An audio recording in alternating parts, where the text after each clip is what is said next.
सुप्रभात मेरे प्रिय बच्चों। बेटा, ये प्रातः काल आप सभी लोगों के लिए अत्यंत कल्याणकारी हो। बेटा, ये नया शीर्षक हिंदी साहित्य के सुप्रसिद्ध साहित्यकार छायावाद युग के आधार स्तंभों में से एक प्रमुख स्थान रखने वाले महाकवि सूर्यकांत त्रिपाठी निराला जी के द्वारा रचित उत्साह नामक शीर्षक है। इस शीर्षक के माध्यम से महाकवि बादल का आवाहन करते हुए इस समाज को नव जीवन प्रदान करने के लिए बादल से प्रार्थना करते हैं। साथ ही एक प्रतीक रूप में अपने युग के कवियों को संबोधित करते हुए उनको उनकी शक्ति का एहसास कराते हुए उन्हें संबोधित करते हुए कहते हैं कि ये समाज के लोगों का मार्गदर्शन करने वाले अपनी कविताओं से आज उनके अंदर क्रांति की ज्वाला भर दो, जिससे युग युग से चले आ रहे दास्ता से वे मुक्त हो सकें, उन्हें जीने का एक नया रास्ता मिल सके।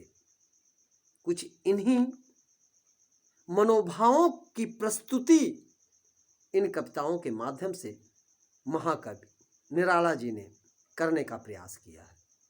आइए देखते हैं। बादल गरजो, घेर घेर घोर गगन धाराधर वो, ललित ललित काले घुंघराले, बाल कल्पना कैसे पाले, विद्युत छवि उर में कवि नव जीवन वाले, वज्र छिपा नूतन कविता, फिर भर दो बादल गरजो। इन पंक्तियों में महाकवि निराला जी बादल का आवाहन करते हैं, बादल को बुलाते हुए कहते हैं कि ये सृष्टि का निर्माण करने वाले, लोगों की अतृप्त इच्छाओं की पूर्ति करने वाले ये बादल, तुम अपनी भीषण गर्जना करते हुए गरजो और संपूर्ण आसमान को, इस घोर भयंकर विस्तृत गगन शब्द आया है आसमान को, तुम घेर लो। धाराधर वो, धाराओं को धारण करने वाले ये बादल, तुम इस सुदीर्घ विस्तृत आसमान को घेर लो। कैसे? काले घुंघराले, काले काले घुंघराले बालों के सदृश घटाओं से जो अत्यंत ललित ललित मन को आकर्षित करने वाले हैं, अत्यंत सुंदर लगने वाले हैं, बाल कल्पना कैसे पाले। और क्या है? तुम्हारे सुंदर बाल काले एवं घुंघराले हैं, मन को आकर्षित करने वाले हैं, अर्थात काली काली घटाएं संसार को अपनी ओर आकृष्ट कर ही लेते हैं और कल्पना के सदृश सुदूर तक विस्तृत स्वरूप वाले हो। साथ ही विद्युत छवि उर में, तुम्हारे हृदय में विद्युत के समान अर्थात बिजली के समान भीषण शक्ति विद्यमान है। तेज तुम्हारे अंदर विद्यमान है। कवि नवजीवन वाले कवि को संबोधित किए हैं। पहला अर्थ बादल के पक्ष में, ए बादल तुम इस संसार के लोगों को नवजीवन देने वाले हो। दूसरा अर्थ कवि के पक्ष में, ये मेरे युग के श्रेष्ठ कवियों, अब चटकारितापूर्ण कविताओं का सृजन बंद करो। अपनी कविताओं के माध्यम से इस समाज की पीड़ित मानवता को, लोगों को अपनी कविताओं के माध्यम से नवजीवन, नई जिंदगी प्रदान करो। तुम्हारे अंदर अपार शक्ति है, वज्र छिपा, वज्र के समान अत्यंत शक्ति संपन्न शक्ति तुम्हारे अंदर विद्यमान है। और तुम पहले बादल के पक्ष में अपनी भीषण गर्जना से, गर्जना के माध्यम से इस संसार को भयभीत करने के साथ ही साथ अपने शीतल जल से नवजीवन प्रदान करो। कविताओं के माध्यम से कवि को संबोधित करते हुए वो कह रहे हैं कि ये कवियों, तुम अपनी कविताओं के माध्यम से नवीन, नए सृजित कविताओं के माध्यम से तुम पुनः इस संसार के लोगों को नवजीवन प्रदान करने वाले हो। फिर भर दो लोगों में एक जीवन के प्रति आशा का संचार रचित कर दो। बादल गरजो, ए बादल तुम अपनी भीषण गर्जना से इस संसार के लोगों को सचेत कर दो, उन्हें जागरूक कर दो। अगली पंक्तियों में महाकवि पुनः कहते हैं, बिकल बिकल उन्मन थे उन्मन। ए बादल भीषण गर्जना काली घटाओं के माध्यम से तुम संसार के लोगों का कैसे कल्याण कर सकते हो। तुम में वो शक्ति मुझे भली भांति मालूम है कि है, उसे जन कल्याण के लिए प्रस्तुत कर दो। बिकल बिकल इस पीड़ित मानवता को, संसार के लोगों को जो बेचैन है, बिकल माने बेटा बेचैन, परेशान।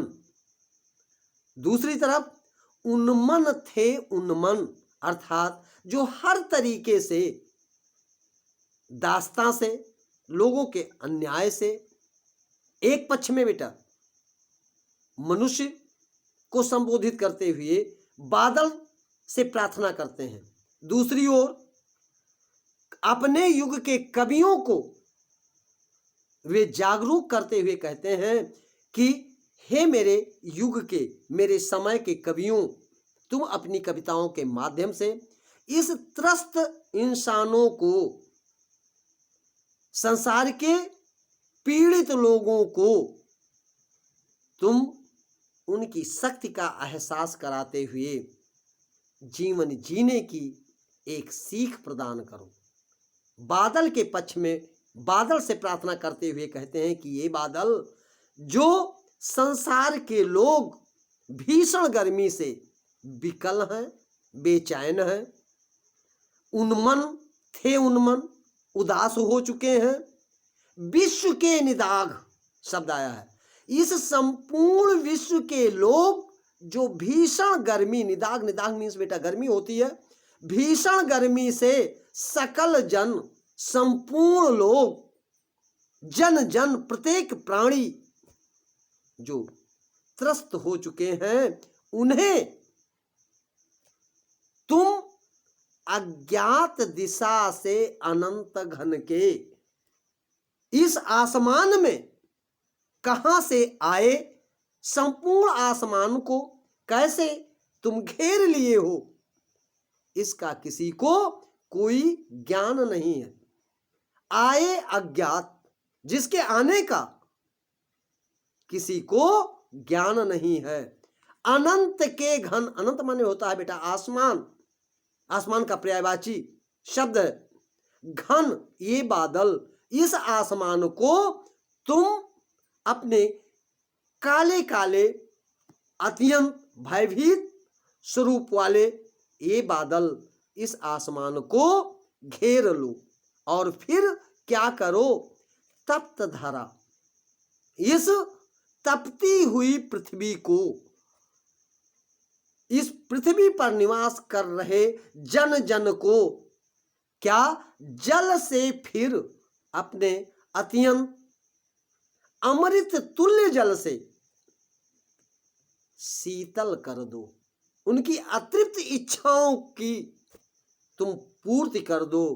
ये बादल गरजो, गरज कर अपने भीषण गर्जना से लोगों को अपने आने की सूचना देते हुए अपने अत्यंत शीतल जल से लोगों के प्यास को, इस पृथ्वी के कण कण को शीतलता प्रदान कर दो।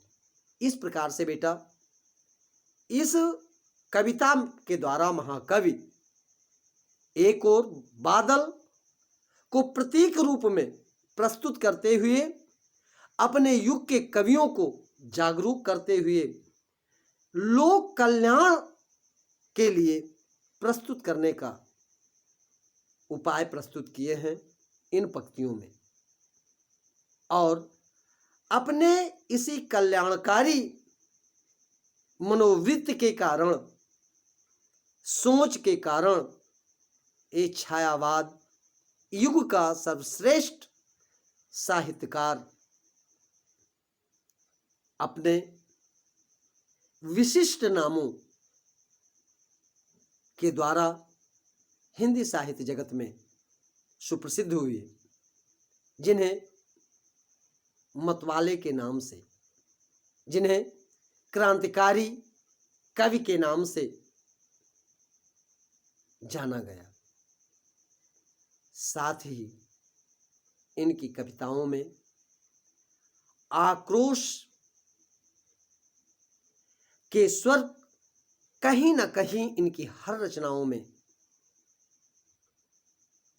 गुंजरित होते हुए दिखाई देते हैं, चाहे वो तोड़ती पत्थर हो, चाहे इनकी कविता भिक्षुक हो।